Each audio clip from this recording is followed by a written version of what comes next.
horse riding and chasing after a Nazi. It's chasing a tank about like. chasing a Nazi in a tank. Except the Temple of Doom, he rides the elephant. An elephant in Temple of Doom. Okay. As far as one last thing, I just want to say about True Lies. You're right. There is a TV show now. The TV show's airing. I haven't watched a single episode. I really thought they should have had a direct sequel with Jamie Lee Curtis and a few of the others back, but I have not followed the TV show. You're right. There is now currently releasing now a True Lies TV show, which I have not watched at all, except for the previews I saw. But anyway, yeah. All right, so Indiana Jones, back to Last Crusade. So you said that there was a tank, a horse, a tank, and Nazis. Yeah, they're bringing the Nazis back in Crusade to make it similar to Raiders. Right, and we saw how Temple was too dark and two other things. What else about Last Crusade stood out to you? What I like about this the opening scene about the origin, about teenage Indiana Jones as a Boy Scouts. Yes. It was a young Indiana Jones. It's how he got the scar on his chin, and how they handle the whip, and the fear of snakes, and all connected about it as a character's trademark, and even his fedora hat and the fedora hat. That's all true. That was a great prologue to have a young Indiana Jones doing all that stuff that you just mentioned. The thing about all that was sad, though, is that isn't it in the early 90s the actor passed away? River Phoenix. Yeah, River Phoenix in the early 90s. Passed away from all that. Here's a comment. River Phoenix and Harrison Ford worked together before in the Mosquito Coast in 1986. Wait, what was it called? What was it called again? The Mosquito Coast, 1986. Mosquito Coast in 86. What was that about exactly? It's about Harrison Ford plays the eccentric scientist who believes that he doesn't believe about accepting all them a suburban life about. So he takes his whole family, his wife, and his sons down to South America to make his own ice machine. Oh wow! It's something about nature versus scientific. Nature versus drama films. It's a drama. Ah, okay. I've never saw that movie before. You always let me and the audience know about a bunch of movies I've never seen. Wow, okay, interesting. That's an interesting movie. And also the Mosquito Coast is Harrison Ford's wife's character is Helen Mirren, who they now start together the TV series on Paramount Plus called Yellowstone 1923. Who did she play in the movie? And Helen Mirren? Yeah. Did you say she's the wife to Harrison Ford in the wife. Okay, so they played husband and wife in a movie a long time ago, and now they're on a TV show together more recently. Yeah, Yellowstone 23. Yellowstone. 20. Interesting. Yellowstone 23. Okay, what else? Cool, that's interesting. What else about Last Crusade do you think the audience should know about?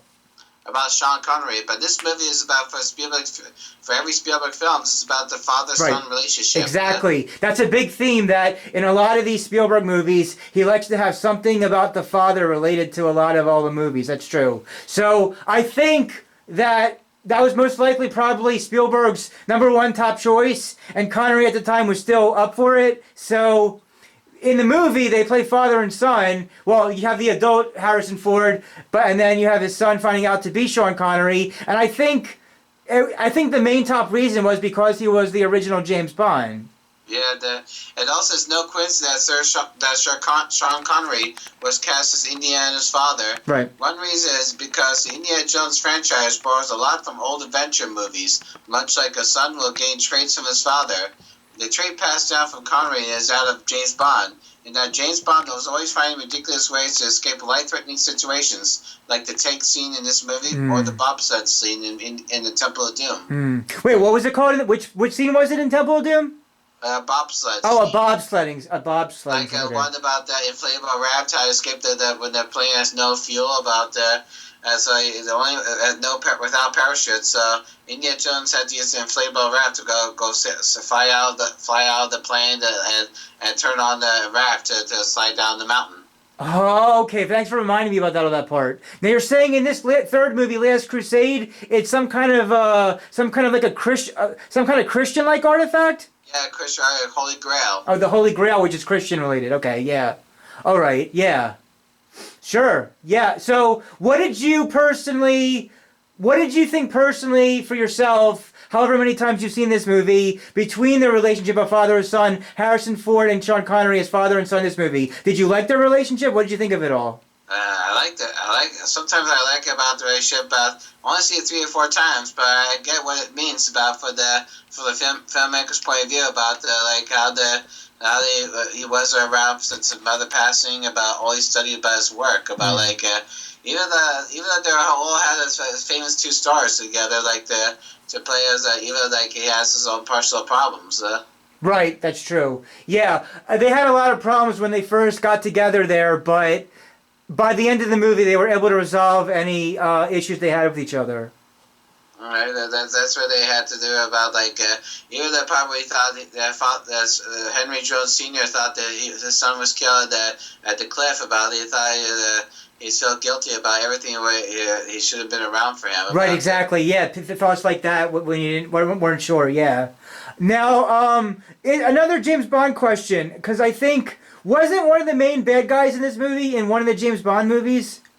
Yeah, the Walter Dalvin, played by Julian Glover. Yes, Julian Glover was in He plays the Greek smuggler who wants to get the artifact. In For Your Eyes Only, right? Eyes Only. Yes, okay. Julian Glover plays other villain role. He's the one who plays also in the Empire Strikes Back, also produced by George Lucas. Who did he play in Empire Strikes Back? General Veers, who led the attack on Hoth, the ice Interesting. planet, Okay.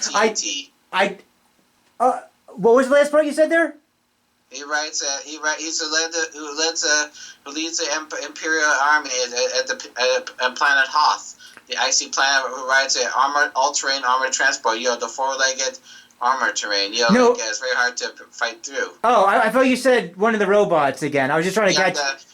Imperial vehicle, Empire vehicle. Oh, okay. Now I catch you. Not like a 2-legged, but the 4. Oh, okay. Now I caught most of what you said there. Okay. All right. So then he's in Empire of stuff too, as well. Okay. And also he's the voice of the giant spider Aragog in Harry Potter: The Chamber of Secrets. Okay, so that's a Harry Potter reference. You would know about that with Harry Potter. If anybody who's a Harry Potter fan, if you haven't already checked out, Avi has his thoughts and opinions in the March 2023 section when we did a 2-part Harry Potter show. So check out his thoughts and opinions on Harry Potter if you haven't already done so.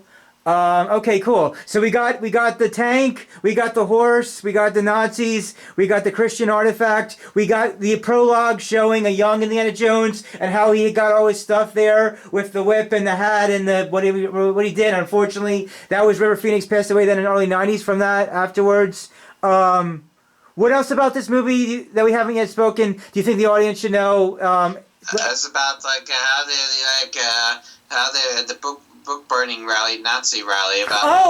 I remember that. Okay, so right, I believe the reason I remember that is during the book rally scene of the burning. Wasn't there a part where they show Harrison's face looking directly, directly, the dictator. Yeah, directly in the face of Adolf Hitler. Yeah.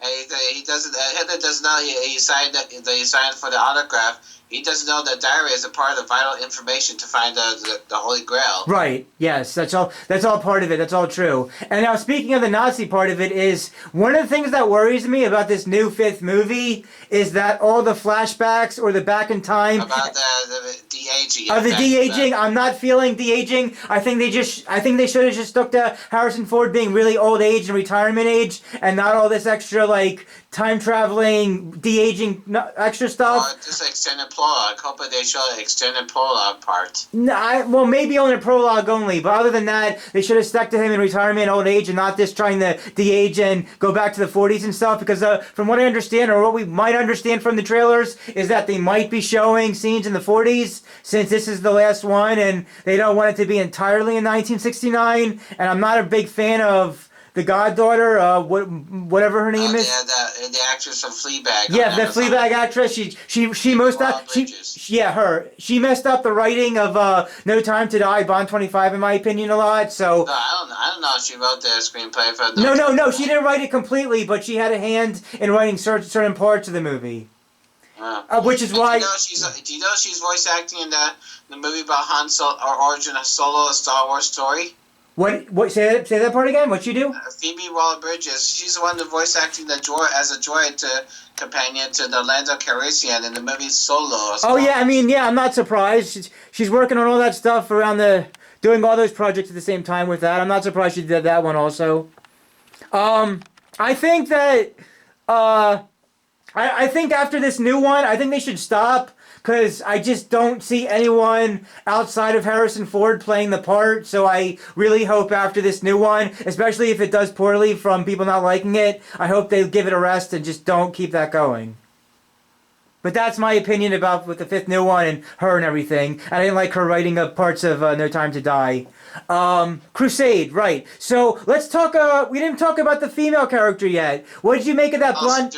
Yes, the blonde female character. What did you think? This is only James Bond, Indiana Jones franchise about, we thought she needs a main woman, a main lover, but it's actually as a turncoat. Right, she was a turncoat, and she got involved with both the father and the son.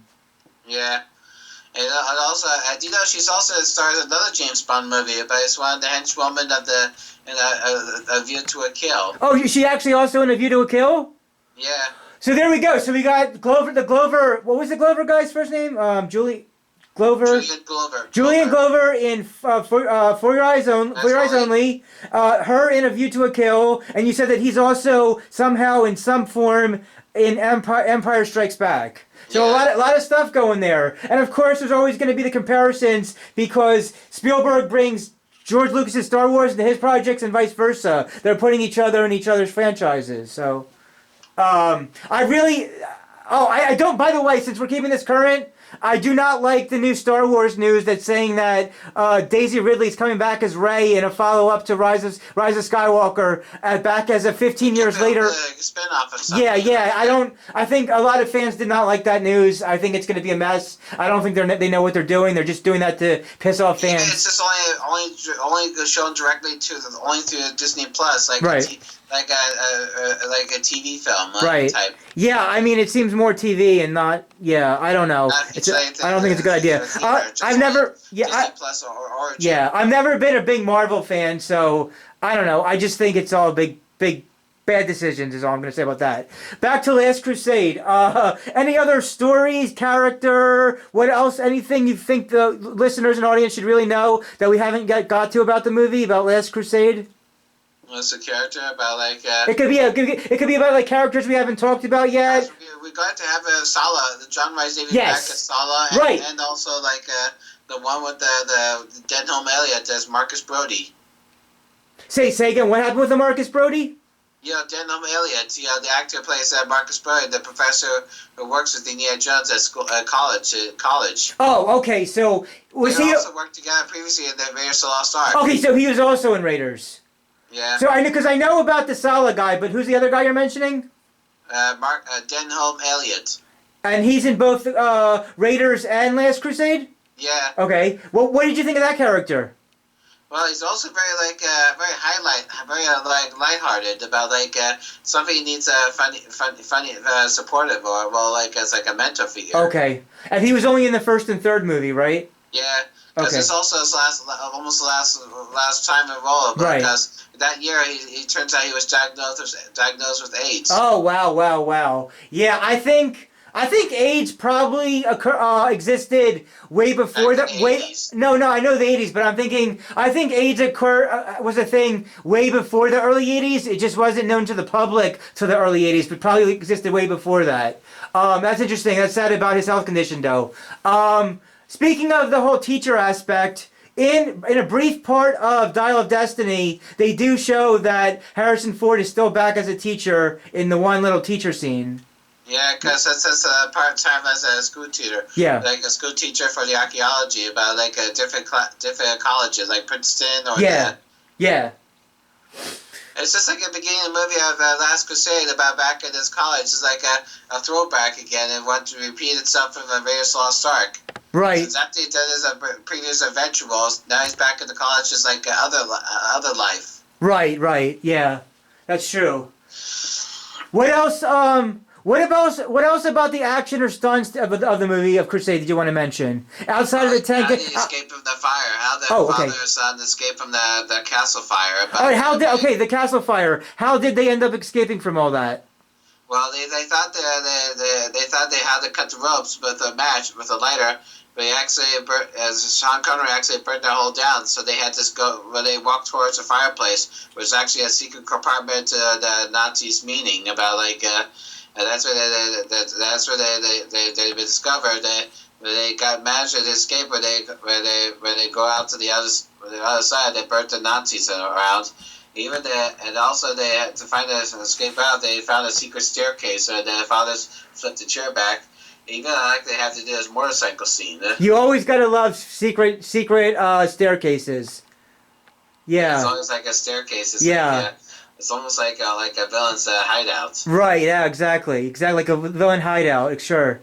Now, one quick thing I want to say in real life about them is that actually in real life they were only 12 years apart, because Sean Connery was born in 1930 and Harrison Ford was born in 1942. So if it was real life, Sean Connery would have. Sorry about it. Sorry, it's okay. See what it is. Oh, that's Sarah Unger. Oh. Don't mind about her. Don't mind about her because she was asking me about something. Wants something new. What's going on? Oh, that's fine. That's fine. Yeah. So in real life, if Sean Connery really was the father or what have you, it would just be having him at 12 as a 12-year age difference. But yeah, and also that Sean Connery officially passed away on Halloween October 31st. That's on 2020. Halloween 2020. Yes. And I got to see. Also, do you know River Phoenix died also on Halloween 1993? Right, it was early 90s, 1993 for the guy that played the young Indiana Jones. Yeah, really unfortunate with how to die that young. It was 93 as well. I mean 90. You said Halloween, and then the year being 93. And the other thing I wanted to say one last thing about the Sean Connery part of movies of James Bond is that I got a chance to see both Dr. No and Goldfinger on the big screen, which is really cool to see on a big theatrical experience. Dr. No and Goldfinger. But back to Last Crusade, so we don't get too far off track. Are there any parts of the movie, like quotes, trivia, anything the audience or listeners should know that we haven't covered yet? It belongs to a museum. I know about. Oh, tell more about, to the listeners and audience, what do you think they should know about the museum part? Because the museum part is a quote about how they describe the Coronado about that it doesn't belong to yourselves. It belongs to the museum. Which person said it belongs to the museum? Yeah, Indiana Jones. Oh, he says it himself about the museum. Okay. And also I found there's a name origin where the name Indiana Jones came from. Where did it come from? The origin. Yeah, here's a quote. Salsa, please. What does always mean? This Junior. That's his name. Father said that's his name. That's his name. Yeah, it's Henry Jones. Points to Junior. Then he points to Indiana Jones. That's where it's the name after. Why his father always calls him Junior? Don't call me that. I like Indiana. We named the dog Indiana. Can we go home now, please? The dog? The dog? That's all. So yeah, the backstory of the name. Yeah, that's interesting. That's cool stuff. I got a quick. The dog is also named after George Lucas dog. Right, the George Lucas dog. Yeah. How the idea where the name Indiana Jones come from? Right. Partly on George Lucas's dog, where it comes from as well. Exactly. Yes. I got a quick question about the last scene, the ending. When there's 4 guys on a horse, we know, of course, it's Indiana Jones and his father, and I think a third would be Sala. But who's the 4th guy that's on the horse? Marcus Brody, yeah. Oh, it's the other teacher, the Marcus Brody teacher guy, who was in both the first Raiders and Last Crusade with the first and third. Okay, so that's all 4 of the people. I thought that would have been the perfect ending, the 4 of them just going off into the sunset on the horses like that. But then what you'd see, 18 or 19, 20 years later, with the 4th installment being the Kingdom of the Crystal Skull. That would have been the perfect ending at the end of the 3rd one. We're gonna have a whole full episode on part 4's Kingdom. But did you think that they should have ended it at the end of the 3rd one, or are you okay that they came out with the 4th one 20 years afterwards? Even I thought that riding away to sunsets, but it's very that would have been the perfect ending in my opinion. What? I thought the whole sunset thing of them doing that at the end of Crusade, I thought that would have been the perfect ending. Well, I thought so too. Even about where they are about to go to. Even I thought sometimes it's